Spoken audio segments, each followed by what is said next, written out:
শুধু শুধু রাগ করছো তুমি মা, তোমার কথা সবসময় মনে পড়ে আমার। বাবা যখন নেই তখন তুমিই তো জগতে আপনার একমাত্র আপনজন। মহিলার কণ্ঠে, তবুও রাগ? ওহ, তোর ওসব তেলবাজি আমি সব বুঝি। গত ১২ বছরে হাতে গোনা অল্প কয়েকবার তোর ফোন পেয়েছি, সেটাও প্রতিবার তোর বিড়ি সিগারেটের জন্য জেলখানায় টাকা পাঠাতে বলেছিস। বলি, তোর বিধবা মাটাই অজপাড়াগায় এতগুলো বছর কিভাবে বেঁচে আছে, কেমন আছে, সেসব কখনো জিজ্ঞেস করেছিস? পুরুষ কণ্ঠে, ও মা, সেটাই বলতেই তো ফোন দিলাম। অবশেষে আগামীকাল আমার সাজার মেয়াদ শেষ হচ্ছে। জেল থেকে বেরিয়েই সরাসরি তোমার ওখানে এসে উঠব। এখন থেকে সব সময় তোমার দেখাশোনা করার জন্যই তো আসছি আমি। মহিলা কণ্ঠ, তাহ, মুখ ঝাম্পা দেয়। দেখাশোনা করা না ছাই, অন্য কোথাও যাবার জায়গা নেই সেটা বল, তাই বাধ্য হয়ে মার কাছে আসা। পুরুষ কণ্ঠে কাতর অনুরোধ, সত্যি বলছি মা, বিশ্বাস করো, তোমাকে কতকাল দেখি না বলেই ছাড়া পাওয়া মাত্রই তোমাকে দেখতে মন আকুল হয়ে আছে। আগামীকাল থেকেই এতদিনের জমানো সব গল্প করব আমরা মা ছেলে, তারপরেও গজগজ চলছেই। ওরে বাবা, খুব পটানো শিখেছিস দেখি মাকে। মায়ের কাছে চাওয়া মাত্র সবসময় টাকা পয়সা পেয়ে যাস বলেই না আমার এত কদর। না হয় সেই কবে খড়গপুর যাবার পরপরই মাকে ভুলে গেছিস, সে আমার জানা আছে। ছেলের কণ্ঠে স্মিত হাসি, আহারে, কি যে বলো না তুমি মা। একমাত্র সন্তান কখনো নিজের মাকে ভুলে যেতে পারে? চোখের আড়াল হলেও তুমি কখনোই আমার মনের আড়াল হাওনি। এবার মহিলা কণ্ঠটাও খানিকটা আবেগী হয়। আচ্ছা হয়েছে বাবা, হয়েছে, কাল বাড়ি আয়, আমি দুপুরে তোর পছন্দমতো খাবার রেঁধে রাখবনে। ছেলে কণ্ঠে সন্তুষ্টি, ঠিক আছে মা, তাহলে রাখছি, কাল দেখা হচ্ছে। পশ্চিম মেদিনীপুর জেলার খড়গপুর শহরের জেলখানা থেকে ছেলে আকাশ ও গ্রামে থাকা তার মা কাকলির মোবাইল ফোনালাপ শেষ হল। আকাশের পুরো নাম শ্রী আকাশচন্দ্র ব্যানার্জি। তার বর্তমান বয়স ৩৬ বছর। গত ১২ বছর যাবৎ জেল খেটে অবশেষে ছাড়া পাচ্ছে সে। ২৪ বছর বয়সে খড়গপুর বিশ্ববিদ্যালয়ের পড়াশোনার পাঠ চুকিয়ে শহরের এক বড় মাপের ব্যবসা প্রতিষ্ঠানের চাকরিতে ঢোকার ঠিক ১ মাস পরেই প্রতিষ্ঠানের দুর্নীতির দায়ে জেলে যায় সে। তবে আকাশ আসলে ছিল নিরপরাধ, তাকে ফাঁসানো হয়েছিল ষড়যন্ত্র করে। তার নামে হওয়া অর্থ আত্মসাতের মামলার মূল হোতা তার অফিসের বস, যার বউকে আকাশ চাকরিতে ঢোকার ১ সপ্তাহের মাথায় এক অফিস পার্টিতে গিয়ে বউয়ের সাথে ওই এনজয় করে। প্রতিশোধ হিসেবেই তাকে ফাঁসিয়ে দেয় বস। আসলে আকাশ ব্যানার্জির বাতিকটা গ্রাম থেকে পড়ালেখার জন্য খড়গপুর এসেই রপ্ত হয়। আজ থেকে ২০ বছর আগে মাত্র ১৬ বছরের কিশোর বয়সেই বাবা মাকে ছেড়ে শহরের কলেজ বিশ্ববিদ্যালয়ে পড়তে আসা ছেলে আকাশ তখন থেকেই তার সহপাঠী বান্ধবী, সিনিয়র, জুনিয়র সবাইকে পটিয়ে এই নিষিদ্ধ অভ্যাস আয়ত্ত করে। মেয়েদের সাথে মিলেমিশে তাদের বিছানায় তুলতে সিদ্ধস্থ হওয়ায় অফিসে জয়েন করার মাত্র ১ মাসেই বিভিন্ন বয়সের, বিভিন্ন গড়ের ছোট থেকে বড় সব বয়সের মহিলা সহকর্মীদের সাথে এসব কাজ করেছে। এমনকি পুরুষ সহকর্মীদের বউদেরও সে রেহাই দিত না। এই অসাধারণ গুণের অধিকারী আকাশকে অল্পদিনেই অফিসের অনেক মানুষ হিংসা করতে শুরু করে। অন্যদিকে শ্রীমতী কাকলি রানী ব্যানার্জি বা কাকলি নামে পরিচিত আকাশের মায়ের বর্তমান বয়স ৫৬ বছর। পশ্চিম মেদিনীপুর জেলারই ঘাটাল লোকসভার অন্তর্গত বাসুদেবপুর গ্রামে থাকে। আজ থেকে ১৬ বছর আগে গ্রামের মুদি দোকানি কাকলির স্বামী বা আকাশের বাবার রোড দুর্ঘটনায় অকাল মৃত্যুর সময় কাকলির বয়স তখন ৪০ বছর। তাদের একমাত্র ছেলে আকাশের তখন খড়গপুর বিশ্ববিদ্যালয় পরীক্ষা চলছিল বলে সে গ্রামে বাবার অন্তিম সাৎকারে আসতে পারেনি। বাবার মৃত্যুর সময় আকাশের বয়স ছিল ২০ বছর মাত্র। তখন থেকেই বিধবা কাকলি একাই ঘর সংসারের সব কাজ সামলানোর পাশাপাশি অর্থ উপার্জনের একমাত্র সম্বল মুদি দোকানটিও একাই চালাত। কর্মঠ সংসারী নারী কাকলির দোকানের সামান্য আয় বাঁচিয়ে ছেলের শহরে পড়ালেখার সমস্ত খরচ মিটিয়েছে।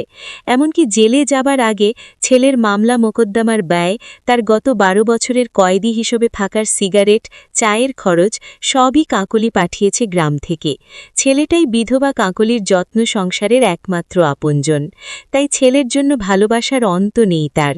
কিন্তু কাকলির চাপা অভিমান আকাশ সেভাবে কখনোই তার মায়ের পরিশ্রম বা ভালোবাসার মূল্য দেয়নি ঠিকমতো। এমনকি বাবার মৃত্যুর পর জেলে যাবার আগের 4 বছর বিধবা মাকে দেখতে গ্রামে পর্যন্ত আসেনি সে। কাকলি ছেলেকে আসার কথা বললেই পরীক্ষা, পড়াশোনার অজুহাতে এড়িয়ে যেত ছেলে। আসলে শহরে মেয়ে বা নারীদের পেয়ে মাকে সময় দেওয়ার কথা মাথায় আসত না তার। স্বামীর মৃত্যুর পর গত 16 বছর বাসুদেবপুর গ্রামের নিভৃত কোণে একাই কাটিয়েছে মা কাকলি। এমন পরিস্থিতিতে পরদিন জেল থেকে ছাড়া পেয়ে তাই সরাসরি মেদিনীপুরের নিজ গ্রামে মায়ের কাছে ফিরে আসে। ছেলে ঘরের ছেলে, এতগুলো বছর পর অবশেষে ঘরে ফিরল কিশোর পেরিয়ে তরুণ পেরিয়ে। সে এখন 36 বছরের হাট্টাকাট্টা মরদ দেহের পুরুষ। গ্রামের বাড়িতে পৌঁছতেই দেখে মা সদর দরজায় তাকে অভ্যর্থনা জানাতে দাঁড়িয়ে আছে। নিচু হয়ে মা কাকলিকে পা ছুঁয়ে প্রণাম করে আকাশ। আদরের ছেলেকে তৎক্ষণাৎ বুকে টেনে নিল মা। কান্না ভেজা আবেগী সুরে বলে, অবশেষে তুই এসেছিস বাপ। বাবা আমার মাটাকে রেখে বিদেশ বিভুয়ে কতই না কষ্ট করলি। এতদিন পর বিধবা মাকে মনে পড়ল তোর? মাকে ধরে, আহারে কি যে বলো তুমি মা, নিজের একমাত্র পরিবারকে কোন ছেলে ভুলতে পারে? ওসব শহর বিদেশের সবকিছু ছেড়ে ছুড়ে একেবারেই চলে এলাম। তবে এখন থেকে ছেলে হয়ে মায়ের সেবা করাই আমার একমাত্র কর্তব্য। বলিস কি রে, তোর মতো খড়গপুর বিশ্ববিদ্যালয় পড়া ছেলে গ্রামে কি করবি? তোর পছন্দ মতো চাকরি কি এই অজপাড়া গায়ে হবে কোনো দিন? শহরে ছাড়া তোর উপযুক্ত কাজ কোথায়? এই বাসুদেবপুর গ্রামে? শহরে আর ফিরছি না আমি মা। শহরের মানুষজন বড়ই কুটিল, দুর্জন, ষড়যন্ত্রকারী। দেখলে না, গত 12 বছর বিনা দোষে জেল খাটতে হলো। আসামি পরিচয়ে এমনিতেও শহরে আর কোনো চাকরি জুটবে না ভাগ্যে। এই গ্রামেই একটা কিছু করে নিব মা, তুমি চিন্তা করো না। সে বুঝলাম তোর খড়গপুর ফেরার পথ নেই, কিন্তু গ্রামে চাকরি না পেলে হতাশ হয়ে মাকে ছেড়ে আবার কলকাতা চলে যাবি না তো? একেবারেই নয় মা, কলকাতা তো কোনো দূরের কথা। এই গ্রামের বাইরে আর কখনো কোনোদিন পা পড়লে না মোর। এই তোমায় গা ছুঁয়ে কথা দিলাম। দেখিস কিছুদিন পর শহরের টানে আবার মত বদলাবি না তো? তোর ভরসা নেই। শহরের ছেলের কি আর এতদিন পর গ্রামের জীবন পছন্দ হবে? বিলক্ষণ পছন্দ হবে মা। এই গ্রামে আমার নারী পোতা। কিছুদিন এই গ্রামের জীবনে খাপ খাইয়ে নিতে পারব। তুমি পাশে থাকলে মা এসব কোনো ব্যাপারই না। কোনো কাজ না পেলে না হয় বাবার রেখে যাওয়া মুদি দোকানের কাজই হাত দেব। মা যেন অবাক হয়। বলিস কি রে, বিশ্ববিদ্যালয় পাশ ছেলে গ্রামের মুদি দোকানই করবি? মাথা ঠিক আছে তোর, নাকি সহজ সরল মাকে ধপ মারছিস তুই? মোটেও গুল বা মিথ্যে নয় মা। বিশ্ববিদ্যালয় পাশ ছেলেরা এখনকার যুগে কতই না পৈতৃক ব্যবসার কাজ করছে ইদানিং, তুমি জানো না বুঝি? আরও বড় কথা, তোমার বয়স হয়েছে, এমনিতেও এই মুদি দোকান চালানোর পরিশ্রম তোমার শরীরে আর পোষাবে না। আমি যখন এসেছি মুদি দোকানটা আমিই সামলে নিব না হয়, তুমি কেবল ঘর সংসারের গেরস্তি কাজ করবে। ম্যানের শরীরের কথা উঠায় আলিঙ্গন ছেড়ে গ্রাম্য নারী মাকে এত বছর বাদে ভালো করে দেখতে নজর বুলালো আকাশ। তার মা শ্রীমতী কাকলি রানী ব্যানার্জির গায়ের রং বাঙালি নারীদের মতো শ্যামলা, ফর্সাও নয় আবার কালোও নয়। মায়ের হাইট বাঙালি নারীদের মতোই বেশি লম্বা নয়, ছোটখাটো গড়নের। বয়সের কারণে ওজন আগের থেকে বেড়েছে। খুবই লোভনীয়, আকর্ষণীয় হওয়ায় বিধবা মার পেছনে গ্রামের সব ছেলেবুড়োর নজর থাকে সর্বক্ষণ। বিধবা হবার জন্য চিরায়ত বাঙালি গ্রামীণ নারীর মতোই সাদা শাড়ির সাথে সাদা ব্লাউজ পরে একরাশ চুল মাথায় খোপা করা তার। বিধবা হিসেবে মাথায় কোনো সিঁদুর টিপ দেওয়া নেই। হাতে কেবল দুটো করে দুহাতে 4টে সাদা কাঁচার বালাচুরি পরে সে। ব্যাস, গলায় নাকে কানে কোনো অলঙ্কার নেই। কোনো ধরনের প্রসাধনী বা স্নো পাউডার মাখার বালাই নেই। মোটা মোটা লিপস্টিকবিহীন ঠোঁটগুলো হালকা গোলাপি রঙের। একেবারে সাদামাটা খেটে খাওয়া বাঙালি নারী কাকলি। ছেলে আকাশ তার দিকে তাকিয়ে ড্যাব ড্যাব চোখে তাকে গিলসে দেখে প্রথমে বেশ লজ্জা পায় বিধবা নারী কাকলি। স্বামী মৃত্যুর এতগুলো বছর পর তারই বাড়ির উঠোনে দাঁড়িয়ে তাকে জরিপ করছে বাড়ির কোনো পুরুষ, যেই পুরুষ আর কেউ নয় বরং তার পেটের সন্তান। বিশ্বাসটা কেমন যেন অন্যরকম অনুভূতির শিহরণ জাগাল তার দেহ মনে। কিছুক্ষণ পর কাকলি সামলে উঠে চোখ মেলে সামনে দাঁড়ানো একমাত্র ছেলেকে দেখতে লাগল। ভীষণ অবাক হয় ছেলেকে দেখে সে। বাবা, বাবা গো বাবা, সেই 16 বছরের কিশোর ছেলেটি আর নেই। আকাশ, মরদের মতো দামড়া চুমড়া গড়নের পুরুষ দেহের যুবকদের মতো দেখতে হয়েছি দেখি, মনে মনে ভাবে কাকলি।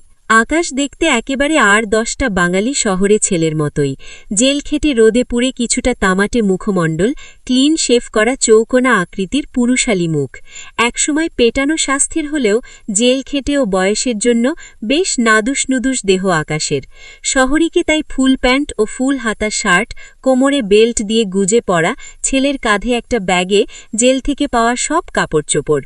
সব মিলিয়ে গত 16 বছর আগে স্বামীর মৃত্যুর আগে সর্বশেষ দেখা অল্প বয়সী ছেলের সাথে এই যুবক ছেলের বিস্তর পার্থক্য উপলব্ধি করে কাকলি। শহরে বিভীষিকায় পোটা খাওয়া এই ছেলে এখন আর সেই ছোট্টটি নেই। মা তাকে হাঁ করে দেখছে দেখে মুচকি হাসে আকাশ। হাসতে হাসতেই বলে, কি দেখছ তো মা? ছেলেকে এতদিন বাদে দেখে পছন্দ হয়নি বুঝি? কয়েদিদের মতো বিশ্রী হয়েছি বুঝি দেখতে? যা, কি যে আজে বাজে বলিস তুই! তুই কয়েদিদের মতো জঘন্য দেখতে নয় মোটেও, বরং উল্টো কি সুন্দর সুপুরুষ দেখতে হয়েছিস। একেবারে খাঁটি বাঙালি নায়ক। চ্যানেলের নাটকে দিব্যি নায়কের রোল দেওয়া যাবে তোকে। বাহ, তা বেশ তো, এই বেলা আমিও বলে নেই, তুমিও কিন্তু দেখতে সুন্দরী।